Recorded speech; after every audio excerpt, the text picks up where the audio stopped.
Years have passed since our arrival on Earth. Your democracy has become an illusion. Global mind control tactics must be stopped. We must unite as one to save your planet.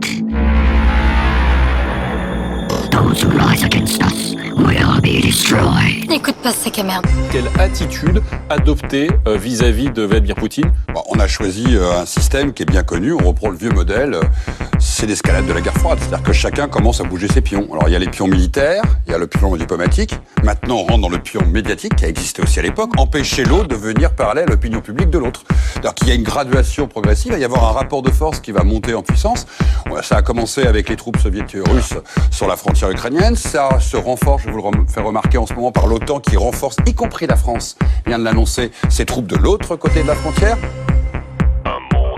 On a tout un jeu aussi international. Je rappelle que ce qui se passe avec les Jeux Olympiques, avec la présence de Poutine, c'est pour montrer les blocs qui commencent à s'opposer.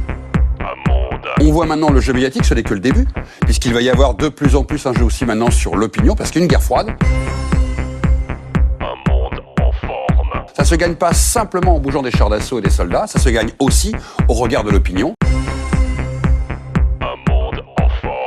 Et de l'autre côté, en Russie actuellement, vous avez le même discours, les mêmes émissions que nous, où on explique d'une manière extrêmement claire qu'on va empêcher les médias occidentaux, comme ils disent, de désinformer l'opinion russe. Je pense qu'on est rentré dans une nouvelle guerre froide, clairement, qui oppose au minimum les États-Unis et la Chine, et peut-être de plus en plus, de nouveau le camp occidental à des pays très concurrents. C'est ça qu'il faut comprendre, c'est qu'il n'y a plus de frontières. Et là, il y a un axe Pékin-Moscou qui se développe, qui se renforce très grand, justement à la fois contre les États-Unis, mais aussi aux dépens de l'Europe. Et il y a un autre théâtre d'opération, par exemple en Afrique, où la France est peut-être sur le point de quitter le Mali, sous la pression de la Russie qui aimerait bien prendre sa place, et de la Chine qui n'est pas loin. Donc je pense que c'est l'illustration de cette nouvelle guerre froide dans laquelle nous sommes entrés de plein pied maintenant depuis quelques années.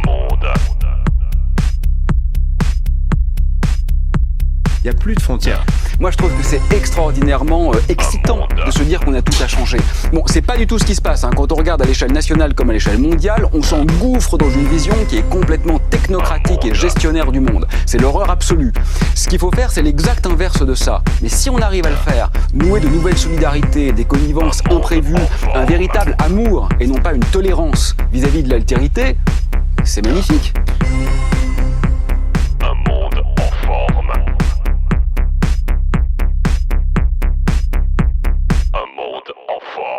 Sac à merde.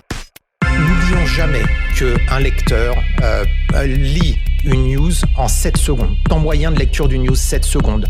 Un monde en forme de sac à merde. Que 80% des gens vont réagir émotionnellement et pas rationnellement. Sac à merde. Donc déjà, c'est vrai, former, éduquer, c'est bien. Sac à merde. Mais vu la vitesse à laquelle les gens lisent les news et les reçoivent, et la façon dont ils les reçoivent, c'est très difficile de réagir intelligemment. Un monde en forme. Un monde en forme. Un monde en Donc, forme. surtout quand vous êtes abreuvé, vous voyez la même news qui arrive X fois. Un monde en forme. Un monde en forme de sac à merde. Sac à merde. De sac à merde.